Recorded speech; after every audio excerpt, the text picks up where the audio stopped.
Thanks for joining us today at Unstuck Your Business Podcast. You went into business with a passion to explore your skills and talents and show the world what you can do to contribute into our society and into our economic ecosystem. But a couple of years into the business and your drive and motivation has dwindled, and now you feel stuck. When you find yourself at this crossroad of thoughts and emotions, how do you deal with it? In this podcast, we talk about the good, the bad, and the ugly of entrepreneurship to help you unstuck your business. We are your hosts, Inés Nazario Vega from Business Essentials Virtual Assistants. And Edith Duran from Reason Marketing. Welcome back to another episode of Unstuck Your Business. I'm your host, Edith Duran, and I'm here with my incredible co-host, Inés Nazario Vega. Today, we're diving into a topic that doesn't often get a lot of airtime, but we believe it's so important to bring to the surface. We're talking about the hidden vulnerabilities small business owners face. As entrepreneurs, we're often expected to show up confident, driven, and unstoppable. But underneath, many of us carry deep fears.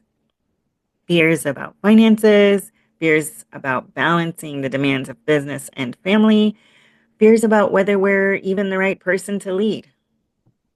So, in this episode, we are opening up that conversation.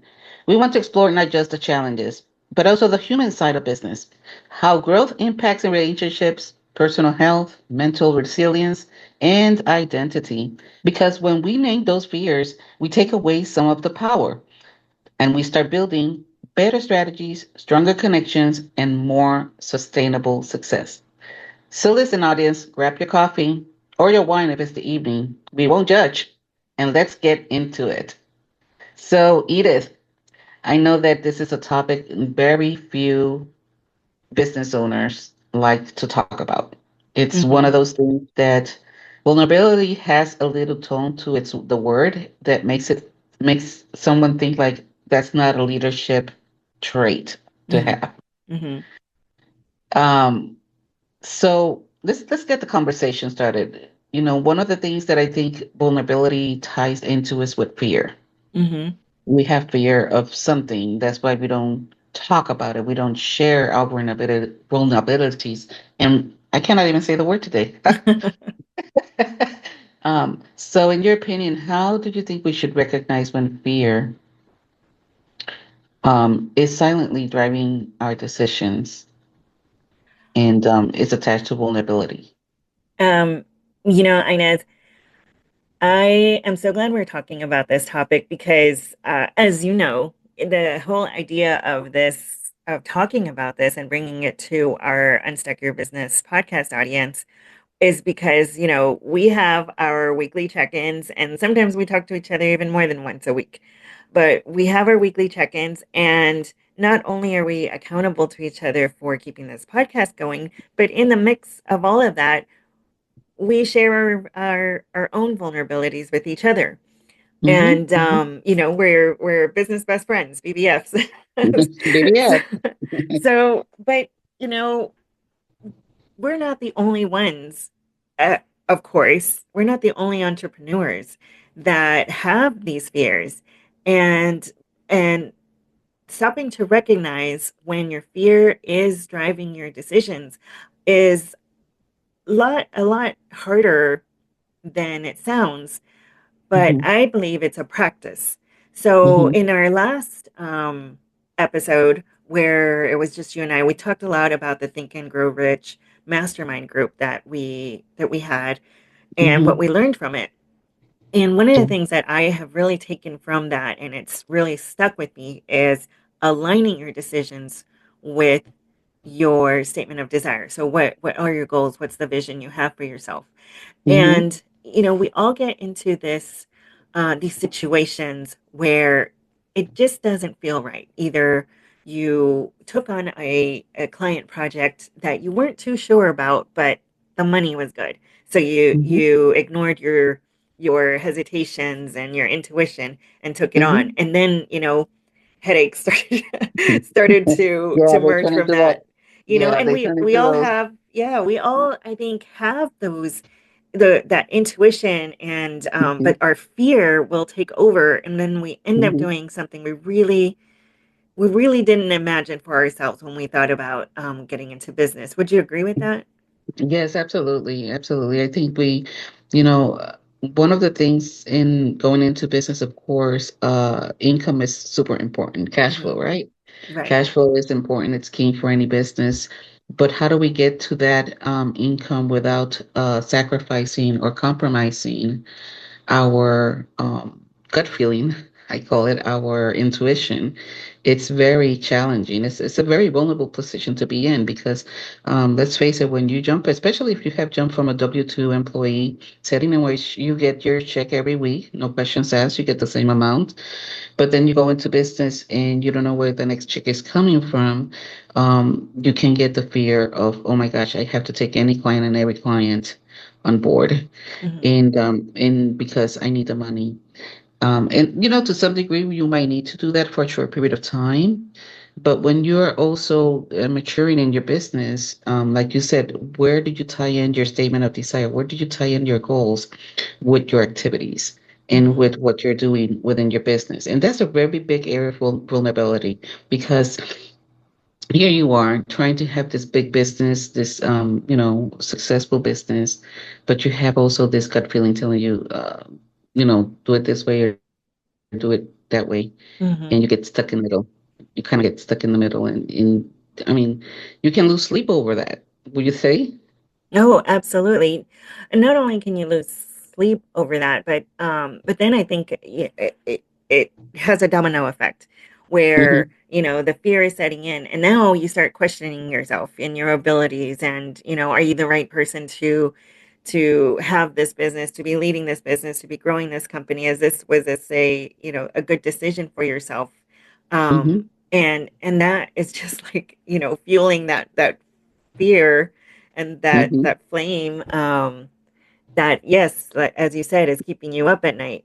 So, Mm-hmm. but what would you say your mechanisms are for, like, setting that aside, that maybe that moment of panic or that moment of that is pulling you Mm-hmm. to make that safe decision versus the one Mm-hmm. that you really Mm-hmm. want, the direction you really want to go. Well, we all, there's this new word out in the business world, imposter syndrome, right? Hmm. And I think most of us business owners, leaders, we do go through that imposter syndrome Hmm. from time to time. That fear or that doubt. Am I the right person to do this job? Am I the right person, like you said, to lead this big company? And I think just looking at it as a third person, like looking at it like, is this real? Is this just me thinking this way? Hmm. Because especially when we doubt our capabilities, we went into business because we knew we were capable to do it. And when you look back at your experiences, at your career, your professional successes, you go like, well, hell, I do have what it takes to get this going. Hmm. So I think it's just stepping back and looking at that statement of doubt and looking at it on its face, so to speak, and say, wait a second, no, I went into business for a reason because I knew I was capable to do it, Hmm. of doing it. So I think that's my approach at times. Not that it works all the time, but at least I try very hard to remind myself how good I am at what I'm doing. Hmm. How about you? Um, as far as practicing, you know, this is one of the reasons I really try to stay with my meditation practice and every morning, especially on weekdays before I start working, because I feel like it really does um, set my mind Hmm. into that mode of, whatever hits me today, I'm gonna be looking at my vision and my goals and going in that direction. Hmm. But I think we all have, fears that are deeper than others. For Hmm. example, I know, financial fears are very real for entrepreneurs. And then there's the personal life and your business life are now all asking for your time, and you start to feel like, okay, you're not doing a good job in either. At least that's true for me. And I think Hmm. for myself, since we're sharing and being vulnerable, I have to say that that is probably one of the biggest areas that I struggle with because not growing up, but I was a single mom for a long time. Mm-hmm. And, I raised my three kids by myself. So everything I did was around what was best for them, really, for Mm-hmm. me and for me being there for them. And then now they're grown, but that sense of having to be there for my family is still very strong. And I have to put that in check myself, like put that, I am not less of a mom, I'm not less of a daughter, I'm not less of a sister, a partner, because I am working late hours this week, or or really focusing on um, finishing a project. But it's something that I have to be very conscious about when it's happening, Mm-hmm. and Yeah.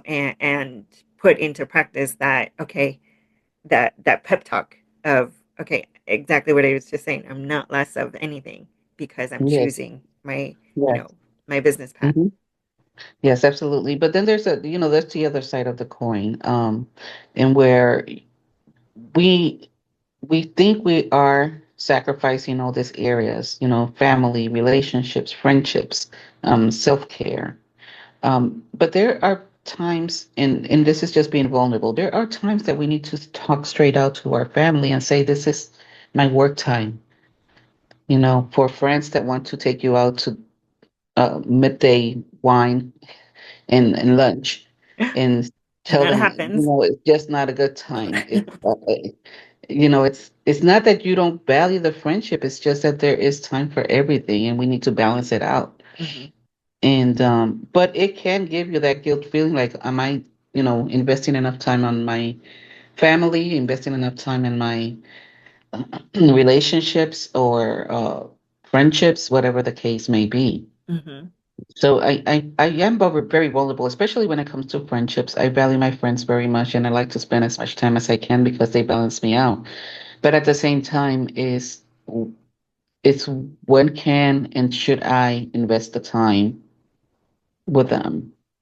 And in terms of the self-care, that's a big one too. I think um we can get to the point of dedicating so much time to the business or even to relationships, and then self-care goes sideways. It's just not there. You just don't take the time to go and get your hair done, or go and get a massage done, or just go for a walk on the beach.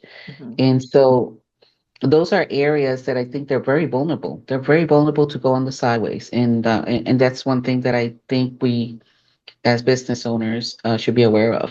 Hmm. So I don't know if you're of the same opinion, but I think that, yeah, there has to the vulnerability point in this particular area is to be aware of what you want your business to look like and how much time you want to invest in it. Hmm. And also, set the boundaries sometimes with family and friends, and let them know that it's not because you love them any less. It's just that, there's only 24 hours a day. Hmm. Yes. No, I completely agree. And that's why those, setting those boundaries um, is so critical, not just for them, but for yourself, so Mm-hmm. that Mm-hmm. in your own um, schedule that you're Mm-hmm. managing, you know that you have your blocks of time, or even, days or weeks at a time where you're really focused on, it could be on a project for work that you really want to finish and launch. And then after that, maybe you look forward to a day with your family or a day with your friends, or, Mm-hmm. so, keeping that balance, not doesn't have to be a daily balance or weekly balance, but that balance of, I'm spending X amount of hours on my business to try to get this XYZ done. And then, that following weekend or however many days from there, I will be spending a day, at the beach with my girlfriends. So you have Mm-hmm. something to look forward to without guilt. Yeah. But I think it's definitely a practice for us Yeah. entrepreneurs.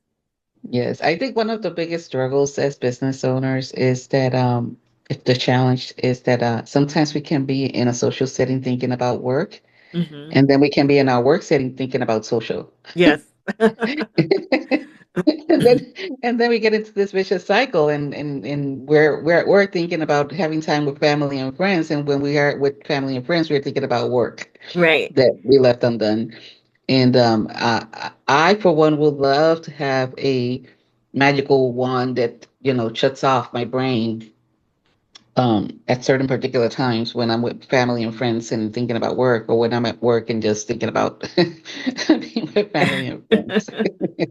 It's a very vulnerable area, I think. It is, but I guess the way I see it also is if our brains didn't work that way, we wouldn't be driven to be an entrepreneur.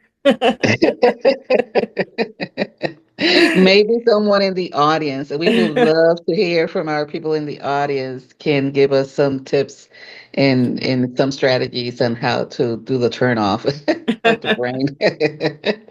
Just, or just remember to be in the moment, Yeah. when you're with family or working on, something for your business.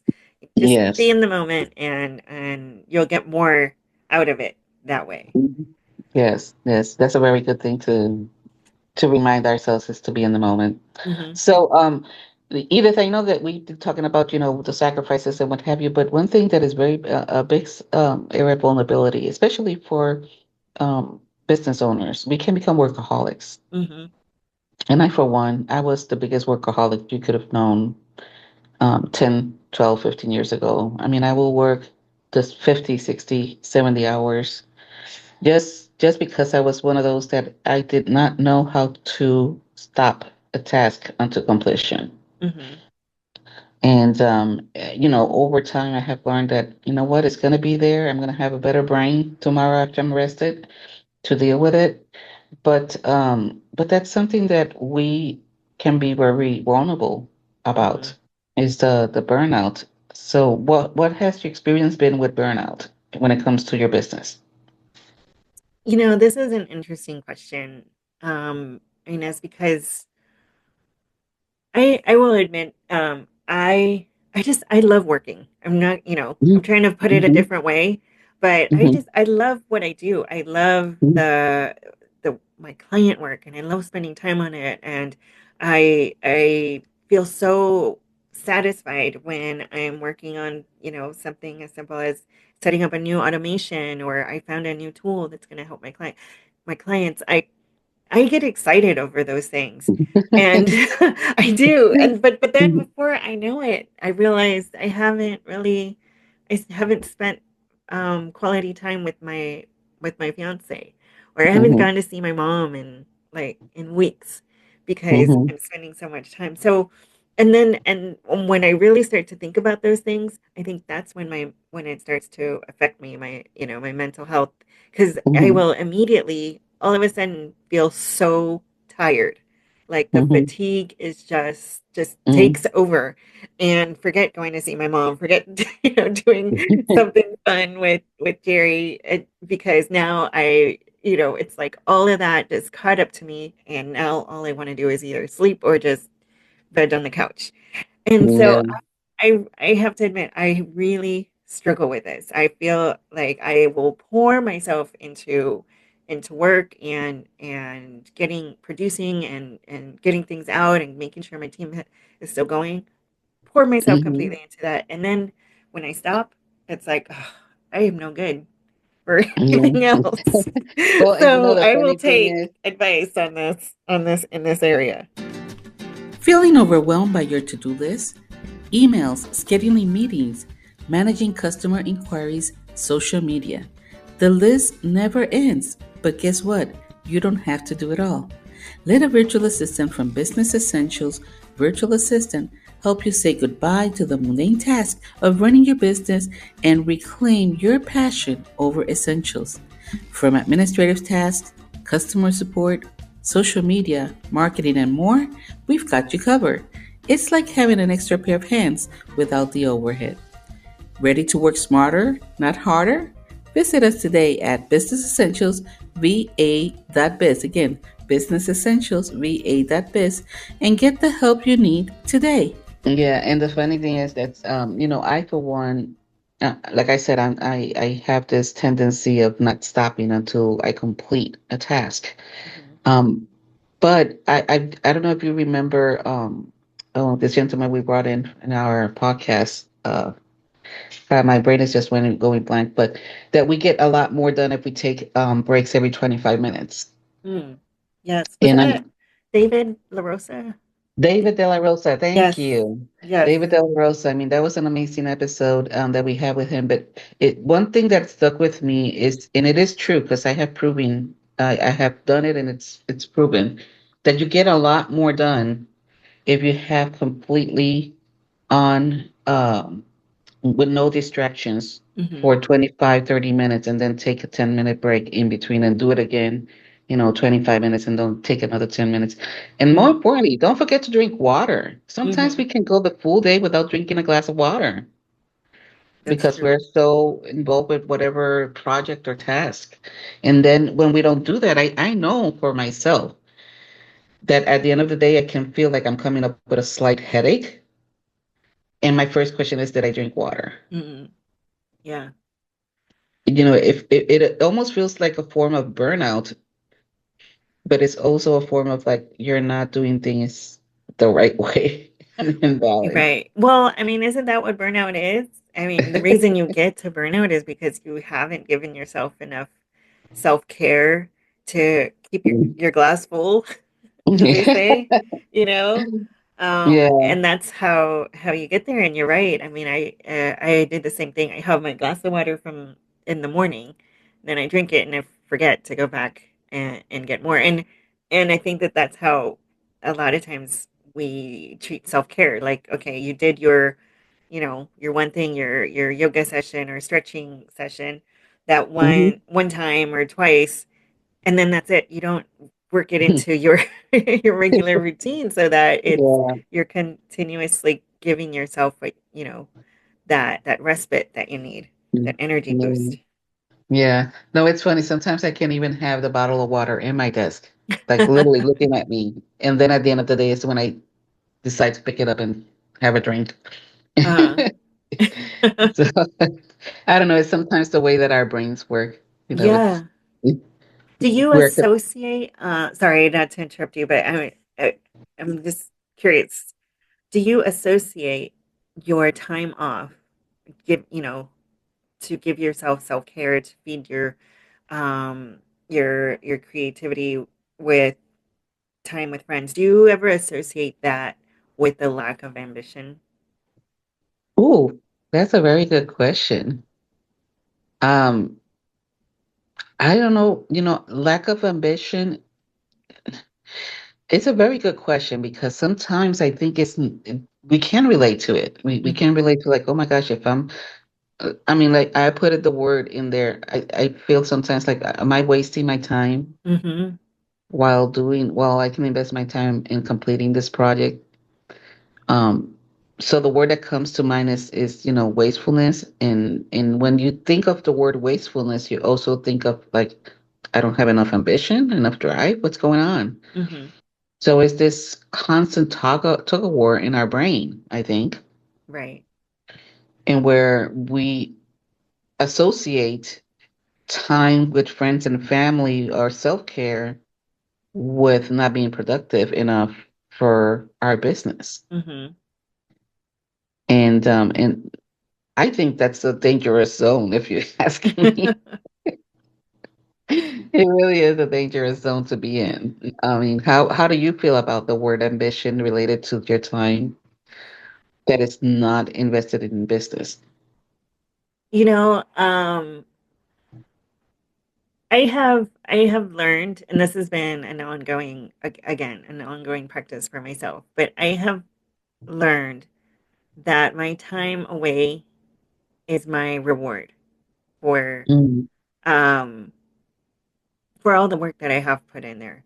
So just mhm, recently, last week, this is we just got off Memorial Day weekend, and which also happens to be Jerry's birthday right before Memorial Day weekend, and it was a bit of an impromptu beach getaway, but we mm, decided to go away and spend a few days at the beach.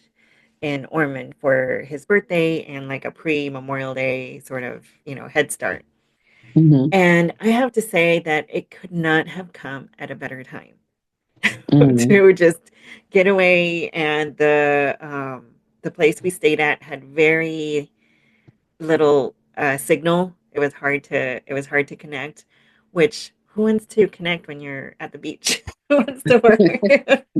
so so Mm-hmm. I had to get past that the first, actually it was just the first few hours because then, it's nice to be in the room, you have a view of the ocean and a nice pool deck and like why am I'm here with my partner. We came to spend time together in the sun and just kind of, just enjoy it.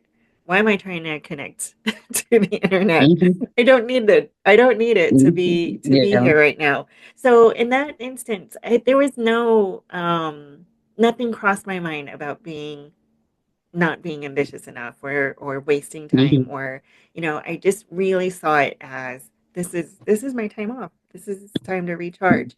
And Yeah.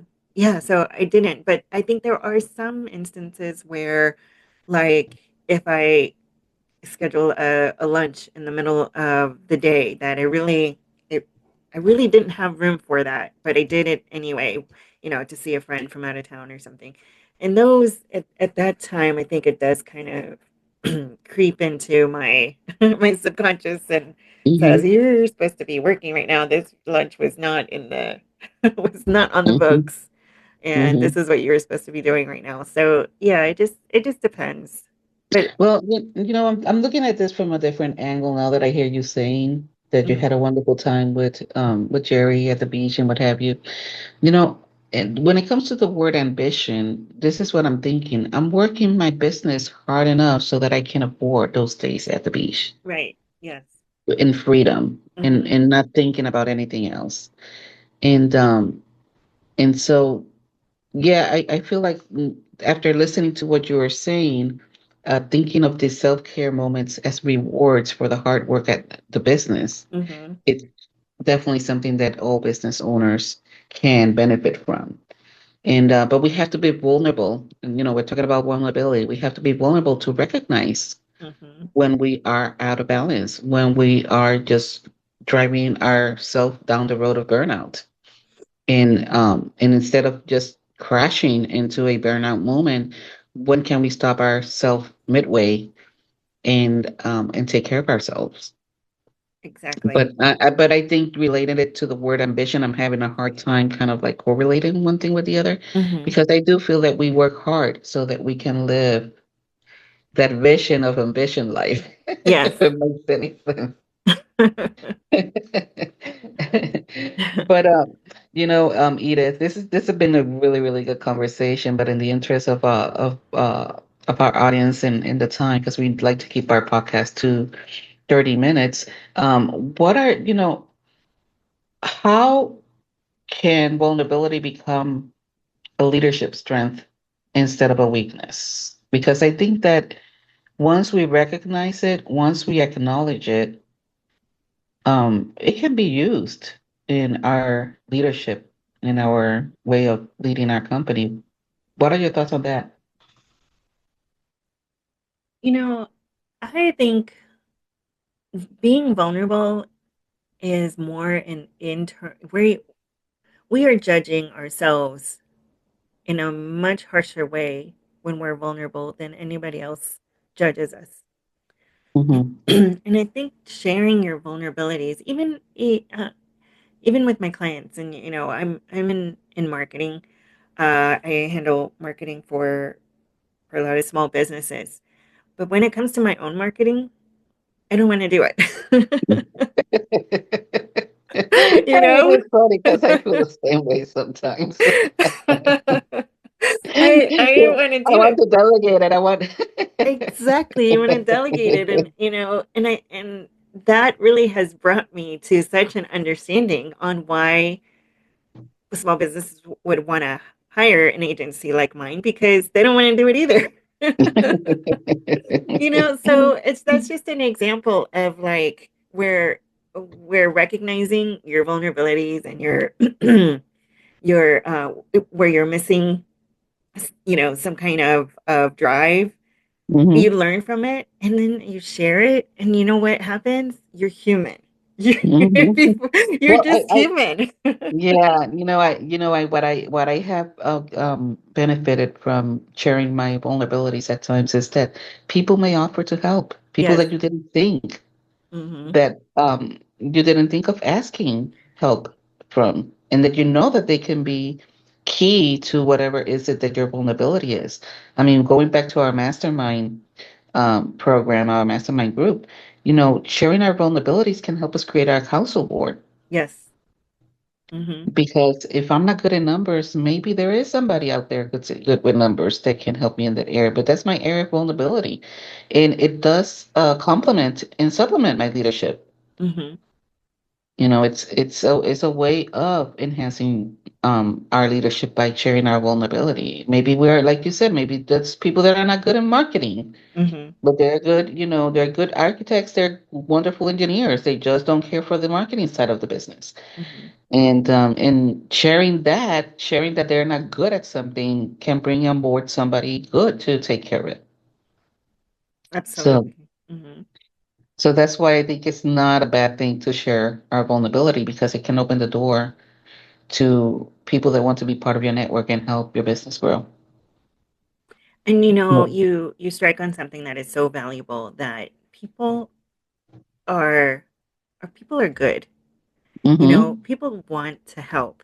And you come across, everyone that you come across. I think we've talked about this before behind um the recording, how n- you don't meet anybody by chance. Somebody crosses your path for one reason or another.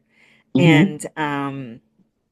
And maybe it's to share your story in one way or another, because Mm-hmm. they may be able to give you an opportunity that you hadn't even, considered.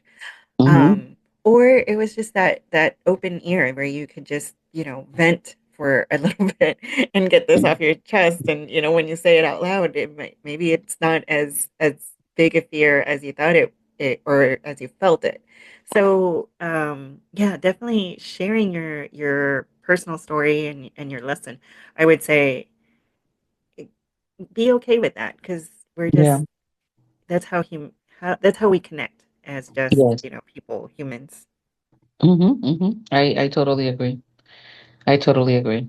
So, going back to the topic and trying to close in the interest of our time here, what are some thoughts from our conversation today that you may have, Edith? Well, Um, I will say this. Let's mhm. talk to our audience Yeah. directly. Hmm. So, what are things that you will probably let our audience know or encourage them to do? You know, um, I know we've mentioned this on the podcast at least once, maybe twice before, but how we started this podcast was, you pushed me out of my comfort zone. I shared with you that I just didn't think we had everything ready to start this podcast. I thought we needed to spend more time on our branding and our structure and our format. And you said, nope, let's just start. And I think that's just such a perfect example of, me, someone sharing their vulnerable state and their concerns, and with the right person that made that, just take a back seat to Mhm, a great decision. So mhm, I think, as far as like takeaways go, that's, you know that's something that can happen any day. Just, it's mhm, okay to have those fears, but maybe have that counter partner, someone in your mhm. circle that can, balance that out and talk you Yeah, into getting to the other side of it. yeah, yeah. Well, I'd like to ask our audience to share in our comments one personal story or lesson that they have learned about vulnerability in their journey. What do you think? I would love to hear your stories. So I don't, we don't feel so alone here in this conversation. Yeah. But but yeah, if you could, in our comments, just let us know, what's a personal story of when sharing your vulnerability helped you along in your journey? Yeah. I mean, let's just share with us, where do you feel most vulnerable right now? Mm, And also join the conversation in our Facebook page. We do have our Unstuck Your Business Facebook page, and we would love to hear your story and hear what you have to say about vulnerability and how it has um, impacted, influence in any way, shape, or form in your business or in your personal life for that matter. So again, Edith, in the interest of time, and we like to always leave our audience with the three main takeaways from our topic. So what would you say are our three main takeaways, or at least one? well, one that I think we said repeatedly throughout this discussion, and we can't say it enough, is to lose your fear of at least sharing your vulnerabilities. It can be m- more a strength and not a weakness at all Mm-hmm. if you just share with others what it is that what's that fear that you have that you're Mm-hmm. struggling with right now, and you just never know what suggestion or what's going to come from you sharing Mm-hmm. your story.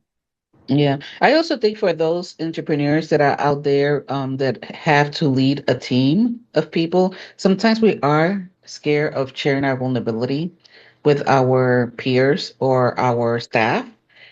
And when you open your human side in business, I think that more people are willing again to, step up and help you out. Hmm. Yeah, because I Yes. know we keep talking about our own business network of people, growing our council board from a business standpoint for us as business owners. But I know that in our audience we have business owners that are managing teams, that are managing staff. And I think that even sharing vulnerabilities with our staff is not a bad thing. It can really help us all around. Hmm. So I think another takeaway, Edith, is that we need to pay attention to our mental health to avoid burnout. Hmm. We need to learn how to schedule self-care and prioritize our mental health without feeling like we lack ambition or feeling that we're doing not the right thing for the business. Hmm.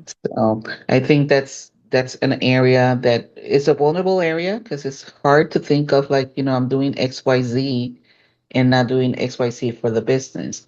But Hmm. think about how and when did you get burned out? And how good is that for your business if you get burned out? Exactly. I couldn't agree with you more. Just, try to keep that guilty feeling at bay Mm-hmm, because, mm-hmm, I think we all don't give ourselves enough grace mm-hmm. for putting in all the work that we've already accomplished. Yeah, yeah, absolutely, Hmm. absolutely. So what is another takeaway to complete our episode for today that we should share with our audience? One thing we may not have touched on, but I think it's important to address is to choose carefully with whom and when you share your vulnerabilities. You know, just be mindful of that so that when you share your story, it doesn't affect your drive. And I guess an example I have of that personal example I have is I had a very close friend of mine years ago that whenever I shared with her, it was much earlier in my business. Whenever I shared with her some of my struggles that I was going to, as far as like expanding my team or, getting in front of more people, her advice was always seemed more discouraging than encouraging. Mm-hmm, Like maybe this wasn't the right path for me, or where she's feeding more doubts into my mm-hmm, to my fears than trying to get me on the other side. So mm-hmm, luckily I didn't pay attention to that, and perhaps that's why I crossed paths with this person, so I could learn to ignore those kind of negative mm-hmm. remarks. But just be careful and mindful of with whom Yeah, you're sharing your stories, and and I when. think you could. Yeah, and I think eventually, if you learn to listen to your gut feeling, you will see and you will know who to share your vulnerabilities with. Hmm. And I think another area of interest about sharing your vulnerabilities is when to share them, because you don't want to get into the habit of sharing your vulnerabilities all the time. That's true. Yeah, for lack of a better term, you don't want to sound like you're uh pity partying all the time about your vulnerabilities, Hmm. because it really is going to take away from your drive to do the business. Yeah, It's going to take away the energy you're going to need to do your business. So, it's good to acknowledge our vulnerabilities. What I will tell our audience not to do is to talk about them every day. Don't make hmm, it a habit. Just, write them down perhaps, put them in your journal so that when you get the time to talk about it with somebody that you trust, you can do so. But try not to get into this mental state of sharing vulnerabilities on a daily basis as a habit. I So, absolutely agree with that one. You want to get unstuck from your vulnerability, not stuck. that's what we're here for, to unstuck Yes. your business and unstuck you from driving and growing your business. Exactly. So, That's what we so like to talk about. well, Edith, thank you so much. This has been a really good episode, and I hope our audience again takes the time to provide us with their stories, their comments about what their vulnerabilities are, and perhaps find a way that we can interact with each other and help each other overcome our vulnerabilities. So, I couldn't